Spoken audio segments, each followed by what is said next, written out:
Big TV భక్తి సమాచారం WhatsApp ఛానల్లో జాయిన్ అవ్వండి. అన్ని విశేషాలు ఎప్పటికప్పుడు తెలుసుకోండి.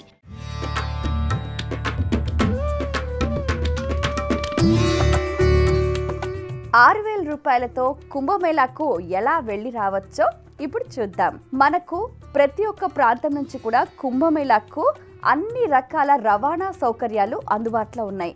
బస్సులు, ట్రైన్లు, ప్లేన్స్ ఇలా అన్ని రకాల రవాణా సౌకర్యాలు అన్ని వర్గాల వారికి, వర్ణాల వారికి అందుబాటులో ఉన్నాయి. అయితే మనం ప్రతి ఒక్క జంక్షన్ నుంచి కూడా అంటే ప్రతి ఒక్క ఫర్ ఎగ్జాంపుల్ ఏపీ నుంచి కానీ, సికింద్రాబాద్ నుంచి కానీ, తిరుమల నుంచి కానీ మనకు కుంభమేళాకు సంబంధించి ట్రైన్స్ ఉన్నాయన్నమాట. అయితే అక్కడ కుంభమేళా జంక్షన్స్ మనకు ప్రత్యేకంగా ఉన్నాయి. అక్కడ దిగిన తర్వాత మనకు అందుబాటులో ఫ్రీ బస్సెస్ కూడా ఉన్నాయి. సంగం దాకా బస్సెస్ ఉన్నాయి.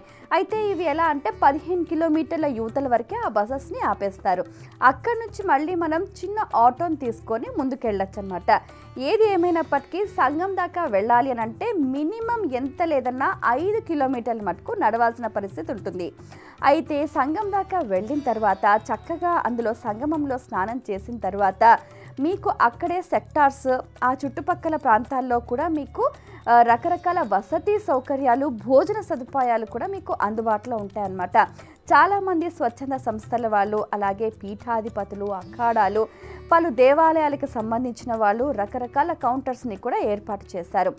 ఆ విధంగా మీరు వెళ్ళి స్నానం చేసిన తర్వాత మీకు సంబంధించిన తీర్థ విధులను కూడా అక్కడ నిర్వహించుకోవచ్చు అన్నమాట. కుంభమేళాలో ప్రత్యేకంగా పితృదేవతల ఆరాధన అనేది చాలా ముఖ్యంగా చెప్తూ ఉంటారు. స్నానము, దానము, జపము, అలాగే తీర్థ విధులు, వీటితో పాటు అక్కడ విచ్చేసే అఖాడాల దర్శనాలు ఇవి ఎంతో పుణ్యప్రదం అని చెప్తూ ఉంటారు. అయితే ఇక్కడికి చేరుకుని పుణ్యస్నానాలు ఆచరించి ఎంతో చక్కగా 1 డేలో చుట్టుపక్కల ప్రాంతాలు కూడా మనం చూసేసి రిటర్న్ అయిపోవచ్చు. అయితే ఈ బడ్జెట్ అనేది చాలా సింపుల్గా మనం ప్లాన్ చేసుకోవచ్చు అనమాట. 6000లో ఒక పర్సన్ కుంభమేళాకి వెళ్ళి రావచ్చు. అయితే ఒక పర్సన్కి ట్రైన్ టికెట్ అయితే 800 రూపీస్ ఉంటుంది. అలాగే అక్కడ ఉండటానికి ఒక రోజుకి ఒక రూమ్కి 2000 రూపాయల దాకా ఉంటుంది. అయితే ఇవే కాకుండా మీకు టెంట్స్ కూడా అందుబాటులో ఉంటాయి. ఇవే కాకుండా ఫ్రీ అకామిడేషన్స్ కూడా ఉంటాయి, సత్రాలు ఉంటాయి. ఏది ఏమైనా ఒక రోజుకి వెళ్ళొచ్చే వాళ్ళు కూడా అక్కడ అడ్జస్ట్ అయ్యే అవకాశాలు కూడా ఉంటాయి. మనం ఏదైతే సంకల్పంతో వెళ్తున్నామో ఆ పని ముగించుకొని వచ్చే ప్రయత్నం చేయాలి. సౌకర్యాల కోసం చూసుకుంటే పని అస్సలు అవ్వదు. కాబట్టి ఆఖరి నిమిషంలో ఇప్పటిదాకా వెళ్ళలేని వాళ్ళు, వెళ్ళాలి అనుకునే వారికి కూడా రకరకాల టూర్ ప్యాకేజెస్ కూడా అందుబాటులో ఉన్నాయి.